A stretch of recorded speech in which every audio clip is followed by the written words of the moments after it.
You're telling me that's a suppository? Ooh, I don't want to know what those things are. That's right, keep looking down, kids. There are oases of comfort throughout the world. However, the Earth offers few pleasures for most of its inhabitants. For his 10,000 years of grubbing a living off the planet, To think that this is only 2 blocks away from Disney World. This is the employee break room. fatigue, hunger, and cold. However, nature, almost as an afterthought, softened her terms. She sprinkled the harsh earth with a variety of plants, each offering momentary escape. The crack plant, From reality. and the hooker plant, and Their the protective cream-filled effects have been plant, known shown since the here. time of the ancients. Buddha, packed full of cream. Cream-filled Buddha! The Riff Raff this summer bringing you Buddha Bites. They're sacrilegious. Brought to you in what I can only assume is culturally insensitive vision.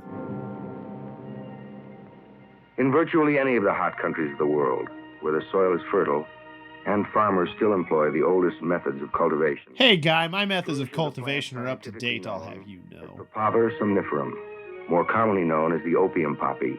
Its pods contain a milky fluid. It's making that flower squirt. Provided the raw When you material manipulate it for with the your most hand like this, it demoralizing looks like it's saying and nom nom nom nom devastating vices nom. in the world. Known as far back as 4000 BC, use of opium historically centered on the Mediterranean. Eventually, Arab and Persian traders introduced the mystic wonders of the poppy to all. Oh, see, communities there he wherein is. they bartered. It's a pack human. By the 16th century, India was cultivating it. In the 17th century, China discovered the euphoric delights. Ooh, tell me more about these euphoric delights. Opium dens, set back in sinister alleys, flourished. Were there any in alleys that were on the right-hand Even side? though millions of Chinese were thrust into moral and physical degradation, the use of opium was romanticized in literature by Edgar Allan Poe, Thomas de Quincey, and Samuel Taylor Coleridge. All the places to lay down, he chose a pile of rocks. Its use had become such a problem in China that the emperor issued edict after edict forbidding its import. So is an In edict like spite of this, if you get in trouble you have to eat dick? Or British and American sea China don't mess around. captains of opium at the great Jaywalking? Zip. Calcutta, Flop, flop, flop, flop, flop. a Chinese seaport. Littering? Eat dick. Eating dick? Eat dick. In 1838, in one haul, he confiscated $6 million worth of opium. What a night he had. Canton. Wow, the traffic this time of day. England retaliated with a naval squadron, and the notorious opium wars were on. Although she would be censured in the eyes of the world, the war enabled Britain to force a treaty, giving her the greatest port in the Far East, Hong Kong. Sorry, I think my sleep mode activated. As well as unrestricted opium trade for her enterprising sea captains. We've done it. We've synthesized goo. A German refinement. Through a relatively simple chemical process, raw opium was transformed into morphine base. Wait, are they going to break down how to make heroin? Another refinement from Germany. From morphine base came the derivative, heroin. It took at least 60 centuries to bring poppy's euphoric effects from the cradle of civilization all the way to this guy. Who solely consumes 98% of the opium output every year. Modern science was able to And he's 250 and still kicking. into the central nervous system. Is there some connection between his unbelievable age and his good health and heroin? You be the judge. Today, thousands of prisons and hospitals all over the world are crowded with patients who have experimented with the poppy's final derivative and who have become addicted to it. Meanwhile, at Prison U, Its astronomical profits on the street corners of the Ginza in Tokyo, the Piccadilly Circus in London, and the Great White Way in New York. that sounds It is racist. the world's #1 illicit commodity. A deck of heroin. I'm kind of going for a burn deck of heroin, so give me some red A heroin. long series of Although, you know, a controlled deck of heroin then again is nice. So, you know what, give me a blue deck of heroin as well. Charles Saragusa, former deputy commissioner of narcotics, has first-hand knowledge of all of them. The illicit narcotic traffic You want to put your cigarette out there, champ? complex. Talk into the microphone. Turkey still remains as the principal source of the raw material, which is opium. See, heroin comes from this camel. There he is right there. Sometimes in Turkey. Guys, there's a road like 10 feet to your right. Beirut and Lebanon. The French now have control of the Lebanese market they've been associated with. We should get more lights. So illicit international rackets for many years. The Lebanese sell the morphine base to the French. These French Corsicans, who have had traditional ties with them for many, many years, arranged for the smuggling of the morphine base. Are those morphine nuts? Morphine doc. The capital of the Corsican underworld for all of France. Morphine. Once in Marseille, chemists take over. Chemists, the true evil of humanity. This is the most difficult phase of the entire industry. All you need is a wooden spoon.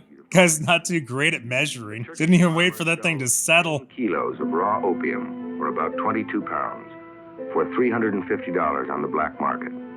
Through conversion, it is reduced to 1 kilo of heroin, now worth $3,500. Not only all of the stuff we mentioned before, but it's also profitable? Wow, what is this wonder drug? The mafia hoods, mostly in New York City, Chicago, Sheboygan. Coast. Heroin, in its relatively pure form, enters the United States in a variety of ways. Mostly in butts. Is by far the Delicious most common plump dumpers. and is the main target for Plumper narcotic dumpers. bureau investigators Plumper dump. hand in hand with customs inspectors. Boat jail. An estimated 2 tons of pure heroin is annually smuggled In that one briefcase. It's considered a good year when the inspectors manage to intercept 100 pounds of it. Hell of a party you can have with 100 pounds of It's a heroin. fine art, and the Corsicans are considered to be the finest practitioners in the world. Today, the automobile is a favorite hiding place. I would like one minivan of heroin, please. Chassis or body that is not, at one time or another, offered concealment for big heroin shipments. A second major port of entry into the United States is the Mexican border. This is the main entrance for illicit marijuana shipments. Just put that in the marijuana hole. Slips through as well. We are in our vault in which all the marijuana and heroin which is seized is stored. Or as me and the boys at the precinct call it, the candy room. Is terminated by federal court action. This contraband is concealed in most ingenious ways. He said ingenious ways, and then just showed a bunch of pot in a plastic bag. Contraband could be concealed, and I can cite you an instance where we have found it there. Some months ago, we encountered a young fellow entering the United States from Mexico eating an ice cream cone. Oh, he's talking about ice cream. Cut it. A search revealed that he had an ounce of heroin concealed in the ice cream cone. Do you know what's cool? We never weigh this again after it comes in. I've been skimping off the top for decades. I'm the biggest heroin dealer in the U.S. Going to Mexican waters. This poses quite a threat, as do the increasing number of private aircraft crossing the international boundaries. Oh, God, it's coming in too low! The humanity! Once the heroin reaches its American distributors, it is blended with milk sugar and is cut at least one more time by the peddler himself. Dad, you said we were gonna have pancakes for breakfast, not another bowl of heroin. You want some more syrup? The heroin strength is now only 5%, normal for the retail market. The hell are they cutting it with? Each packet Plywood and nails. sell for $5 What? This heroin's 95% plywood! raw opium Smooth. by a Turkish farmer for Tell you what, I'm gonna use this and build a deck. Yeah. Life gives you lemon, you make lemonade.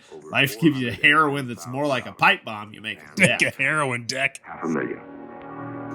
You don't build the deck out of the heroin, Brandon. That's where all the wood nails are, John. This John guy. Am I right, John guy? This is the focal point of hard drug addiction in the United States. That building? The urban ghetto Here's a tip then. Lock the doors. hardcore addicts. We can carpet bomb still, right? Far out. It's the 70s. Go nuts. Traffic starts If it works in Laos and Cambodia, why not here? attainable That's right. Bring America and justice to America, goddammit. around Da na na na na na na. 116th Street, running east to west completely. 125th Street. Nice density of sex shops. Probably take me all day to name them all. America's known heroin population of over 60,000 collectively shoots nearly. Yeah. Okay, that's where the heroin's going. More than half John Jonah Jameson? shadows of Harlem and the Bronx. When I first came to East Harlem in 1948, it was primarily a large Italian and Puerto Rican community. Yes, I am related to that sergeant. How could you tell? So the adolescents were concerned. It was constant warfare. There were many, many gangs.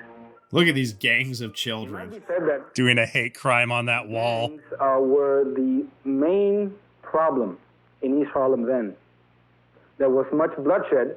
Hey, Bob, do you think it was a great idea to give everyone that we interviewed heroin before? The only thing that united Italians and Puerto Ricans together Was their love of dance. was the use of drugs. For the ghetto dweller, heroin is a desperate bid for freedom, an escape from the despair of the tenement prison. Don't worry, though. Capitalism definitely works.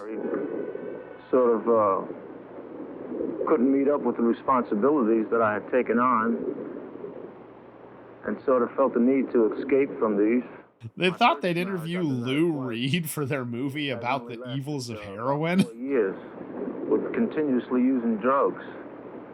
I had 2 children. But I ate them for heroin. Right after my first marriage broke up, I was immediately married again. Lost a bet. Bought these sunglasses.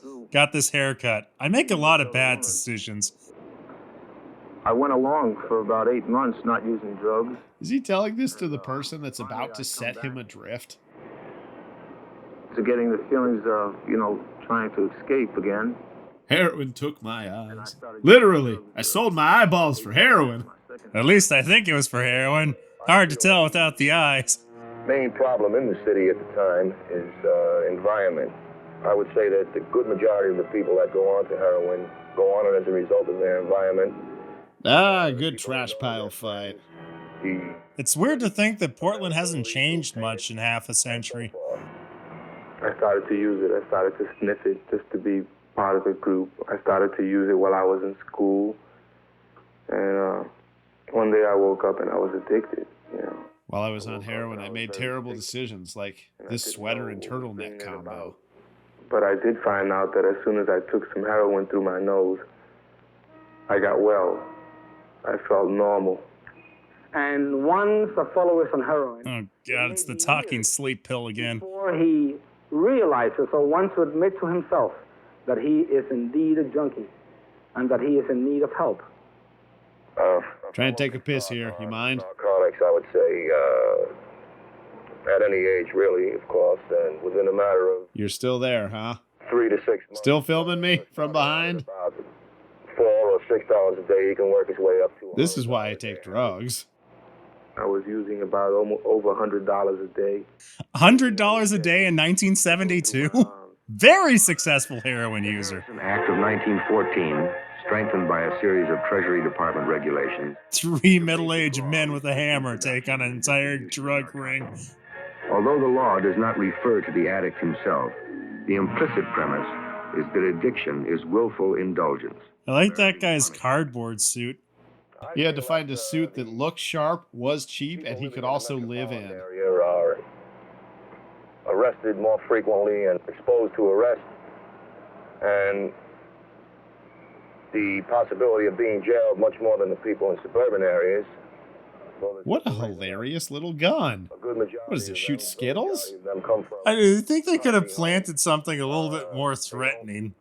have, in most cases, money for proper legal aid, although the city will provide them with. And I really don't like how we show 2 rehabilitated white people and then one disheveled black guy being dragged away by a bunch of whites. For conviction. Users anticipating raids frequently conceal their day's supply in a toy balloon, keeping it in their mouth. If apprehended, they swallow the evidence, knowing that they can retrieve it later. Smash cut to a toilet bowl. And the Benny Hill soundtrack. Following World War II, hard drug use, particularly among young people, was on the upswing. Especially in Germany. Public reaction For some reason, they were really bummed out about something. The Great Bummer War. The 1956 Narcotic Control Act spelled out the most severe and inflexible set of laws ever put on the federal books. Penalties for possession were only slightly less than those for selling. So, think about selling. Probation was possible only on a first offense possession charge. Second time, you're getting the chair. Third time, you get the chair again. Second and third offenses and selling in any quantity, even soft drugs such as marijuana, Or Play-Doh. brought terms up to 40 years with no chance for probation or parole. Selling heroin to a minor could bring a possible death penalty. Get it out, get it out, get it out. Popular opinion began to swing back in his favor, recognizing that he was not just a criminal, but a sick person, a pathetic, tortured human being in need of help. So we put him in jail. The Narcotic Addict Rehabilitation Act of 1966 set forth a new national policy for treatment of addicts. They are sent to a place that is half prison, half waiting room. Most are driven mad within minutes. The others wish for death. They all receive it. Federal law permitted addicts to apply for treatment instead of being prosecuted. At the Federal Narcotics Hospital in Lexington, Kentucky, bars that had restrained addicts for 33 years were removed. You know, we could unscrew this thing, right? Society's new attitude toward the wretched victims. Surely we could have just opened the door. It became a major drug abuse research center, administered by the National Institute of Mental Health. Oh, Sherman Kiefer, Mr. February on my calendar. The jowls on that man go for days.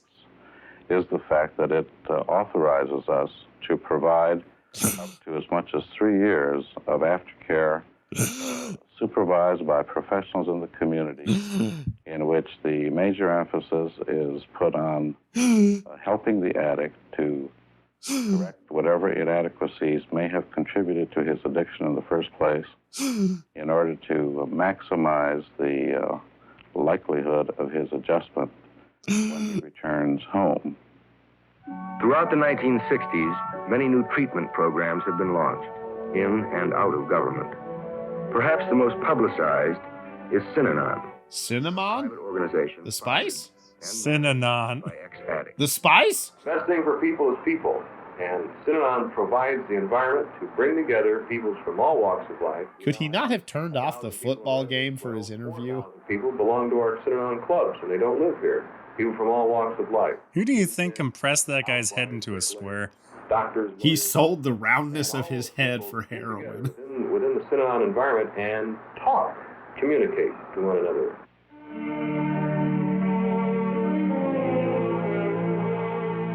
Oh, Don Corleone better watch out. I think that's where he gets shot. Right to the center of the action, in the ghettos where drug abuse is rampant. In the ghetto. Exodus House. Here, ex-addicts who have begun to remake their lives work closely with That guy looks like a zombie. right in the community where the drugs are pushed and used. Daytop Village is typical of the halfway house concept, A new erection in helping man to help himself. one step at a time. In community extension projects like SPAN, the addict meets with citizens on the outside.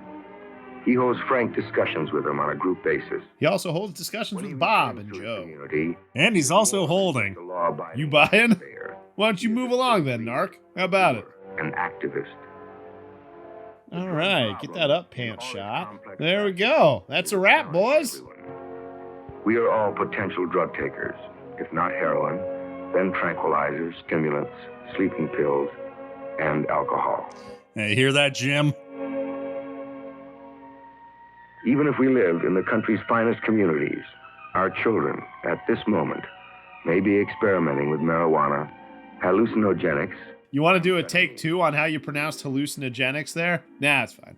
tight laws and stiff penalties are not the answer. Ooh, The tight. Narcotics Commission Stiff. admitted that the mass flow of hard drugs into the United States could not be stopped even by the collective Ah! enforcement of the customs inspectors, Oh, God. agents, Oh, the FBI, humanity. and the combined strength of the armed forces. I know the humanity joke is never not funny. There are essentially two ways to reduce the problem. First, by getting more dietary fiber. User's end. Continued research and public enlightenment will increase our understanding of the addict and his compulsion. Feel to bad escape that from man's taking a deuce on this unconscious fool.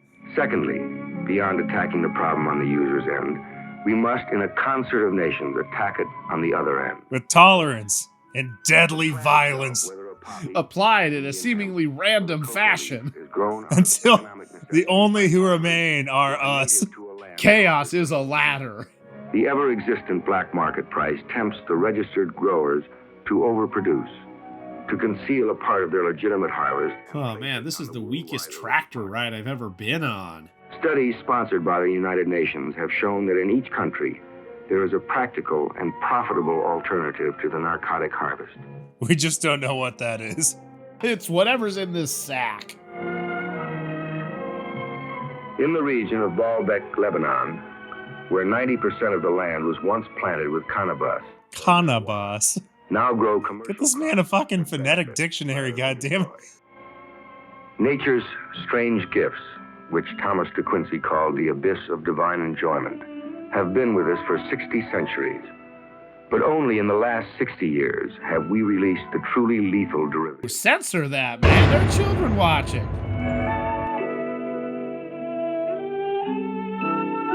Oh, good harvest of skulls this year. Paul Newman brings you Man Sleeping on Boat.